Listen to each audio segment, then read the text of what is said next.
G'day YouTube, Warbles on a lot here with a movie for Archaeo Soup in Great Britain. How you going, mate? Listen, I want to talk to you about these Spitfires in Burma, and I want to know how come, what for and why all you archaeologists took any of this seriously. Now I'm going to show you how seriously I take my flying, and I'm about to show you my aeroplane trailer. Okay, so panning around, look, see, we have kangaroos in the front lawn. How you going, Kim? Aren't you a cute little thing? No, you can't hit the camera. But anyway, see this? This contains the ultimate development of the world's first ultralight motor glider, the VJ24W 22 horsepower JPX powered version. And as you can see, the kangaroo has not left.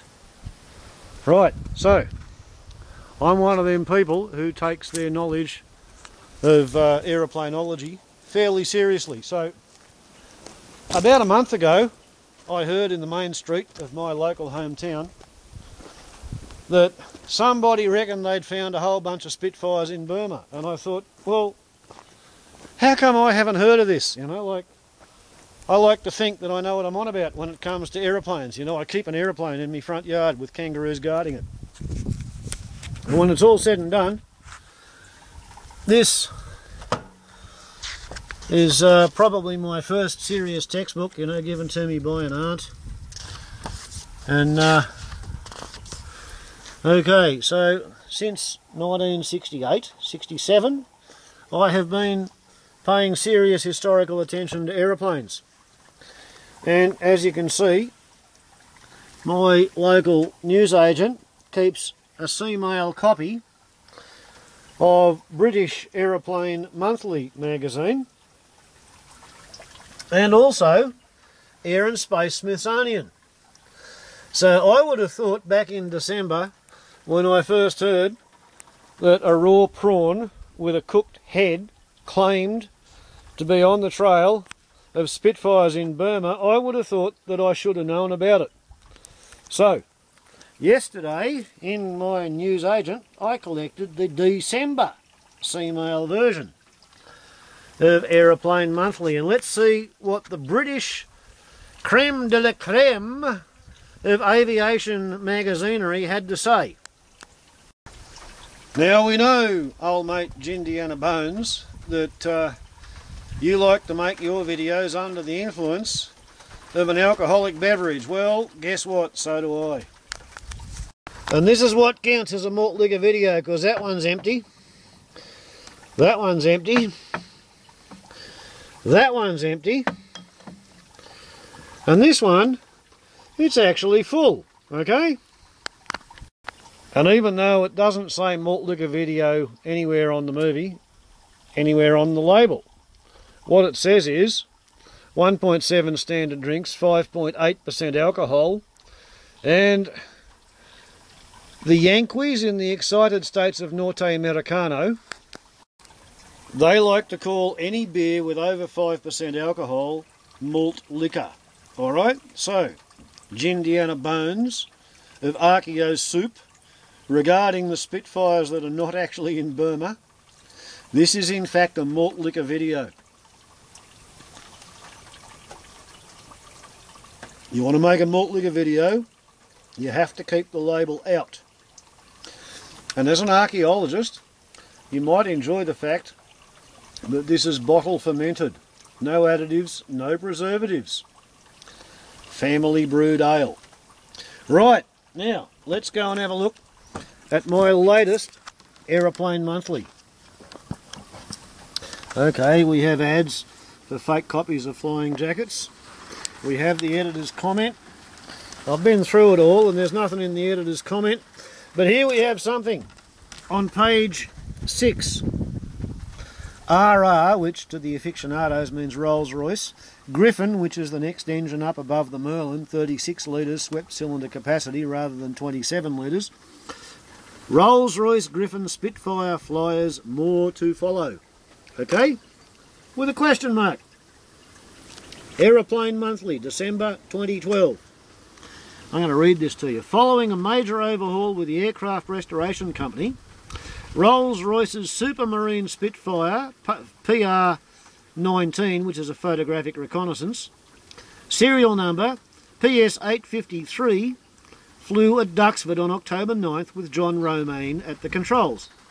Since arriving at Duxford from its home in the East Midlands Airport on September the 3rd, 2010, the Spitfire has been de-riveted and reskinned. The final touches included a repaint back to the markings it wore while with 16 Squadron at Eindhoven in April 1945. Built at East Leigh as a PR-19 production prototype in December 1944, PS-853 was delivered to the Central Photographic Unit at Benson, Oxfordshire on January 13, 1945. After being assigned to 16 Squadron, it went to Melsbroek, Belgium on March 24, and soon began flying missions which included several sorties photographing V-2 rocket sites that were dotted around The Hague in the Western Netherlands. Okay, that's the historical, accurate write-up of a Rolls-Royce Griffon Spitfire, a photographic reconnaissance Mark 19. Now we move into the coverage of the alleged Spitfires in Burma. More Griffon-powered Spitfires could be coming to the UK soon. On October 16 in Rangoon, okay, that's not what the Myanmarese call it. In Rangoon, a deal was signed between 62-year-old Lincolnshire farmer David Cundall and Tin Nyang Tun, Burma's Director General of Civil Aviation, allowing the commencement of digging work to recover a number of Spitfire Mark 14s that are said to have been buried at Mingladon in August 1945. Cundall's quest to find the aircraft began 16 years ago and is so far said to have cost him more than 130,000 pounds. 130,000 pounds looking for Spitfires in Burma.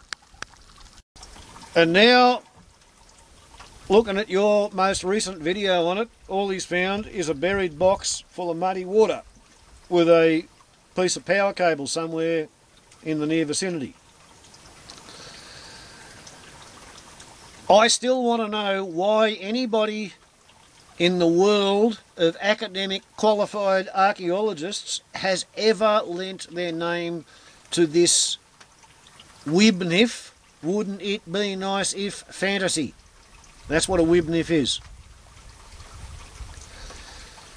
Nobody ever took any Mark 14 Spitfires within 1,000 miles of Burma until after the war was over.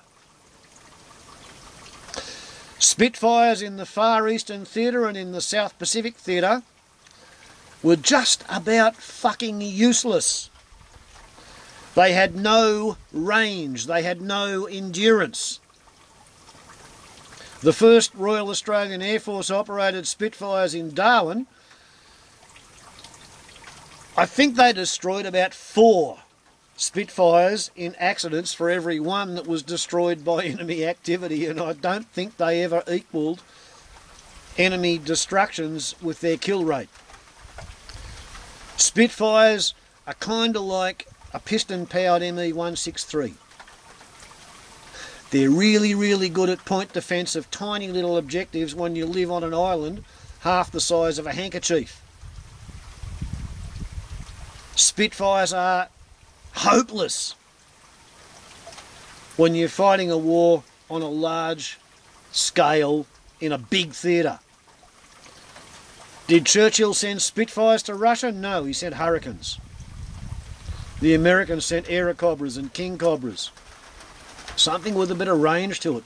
Maybe not the super sparkling climb rate, maybe not the ultimate dive rate, but it could stay up for more than a fucking hour. Spitfires never ever made sense in Burma during the Second World War. It was always a wibnif. And I think formal official archaeology has indeed demeaned itself by even bothering to help dig. And as for this War Games Europe bunch, marketing jism, mate. Marketing jism. They never expected to find a Spitfire. What they wanted was a global-sized publicity hit, and they got it. Anyway, that's just my view, you know, like speaking as the fool on the hill. Speaking as somebody whose first aeroplane happens to hang in a transport museum. How many other people do you know who taught himself to fly in something that today hangs in a transport museum? You know, I may be the fool on the hill, but I'm not as fucking silly as I look. I always knew the Burmese Spitfires were bullshit.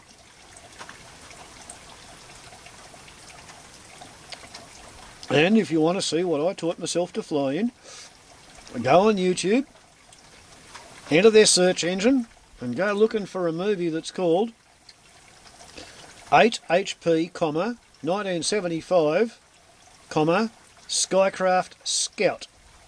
Skycraft Scout.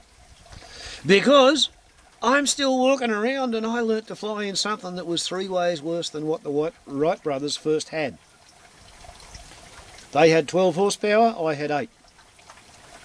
They had wing warping, they had 3-axis controls, I had elevators and rudder. They had double surface wings with ribs. I had single surface Dacron sails with bent battens. Okay, you are being pontificated to by somebody who's flown something worse than what the Wright brothers began on, and it taught me to fly, and it's hanging in a transport museum. And I'm telling you, Spitfires from Burma was always bullshit. Anybody who had anything to do with it was eroding their own credibility and demeaning their status as a serious archaeologist. Warbles on a lot to Gindianna bones. Malt liquor video. How you going, Archaeo Soup? Ciao.